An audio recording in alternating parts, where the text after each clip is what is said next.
L'étang-salé, commune érigée en 1894, est scindée en deux secteurs bien distincts. Les Bains, avec ses plages de sable noir, son petit port de pêche, sa forêt de filao et de tamarin d'Inde, et en amont, le village situé à mi-hauteur, s'articulant autour de la mairie et de son église.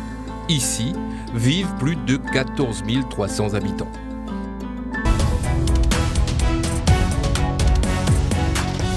C'est super comme ville. Moi j'ai grandi à Étang-Salé-les-Bains et entre mer et forêt, c'est incroyable, je trouve, comme endroit pour vivre. Et là il fait un peu chaud par contre. Moi j'habite à Étang-Salé-les-Bains, donc c'est un petit village. Ce n'est pas surpeuplé, il y a un petit peu de touristes mais pas trop, il y a des activités, il y a des commerces de proximité, donc c'est très agréable. Moi elle est née ici, à la grotte du lac, donc pour moi oui, mais bon. Après, pour les autres, peut-être pas. L'atmosphère à l'étang-salé, c'est, comment vous dire, il y a un bon vivre. Il y a un bon vivre ensemble à l'étang-salé. Une commune où il fait bon vivre parce qu'on est un petit peu protégé. On est un peu le village gaulois, vous voyez, Astérix Obélix, voilà.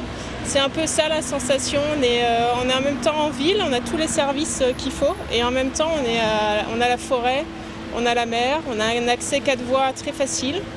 Et c'est une commune où on est bien. Sur le plan économique, l'étang-salé, porte d'entrée du Grand Sud, mise sur la diversité. Sa zone industrielle, les Sables, permet à la commune de rester sur une dynamique positive en matière de création d'entreprises. Cependant, sa jeunesse, avec 45% de chômeurs, ne semble pas être la principale bénéficiaire des emplois créés. L'étang-salé, c'est aussi une activité touristique articulée autour de moyennes et petites structures d'accueil. Autre enjeu et non des moindres pour les futurs élus, construire des logements, car ici, le nombre de demandeurs est 2 fois supérieur au nombre d'habitations construites. Petit grain de sable toutefois dans les rouages administratifs. Construire, oui, mais il faudra préserver la biodiversité.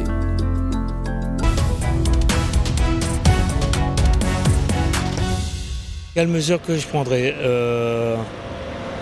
continuer à faire un bon savoir-vivre avec tous ces citoyens.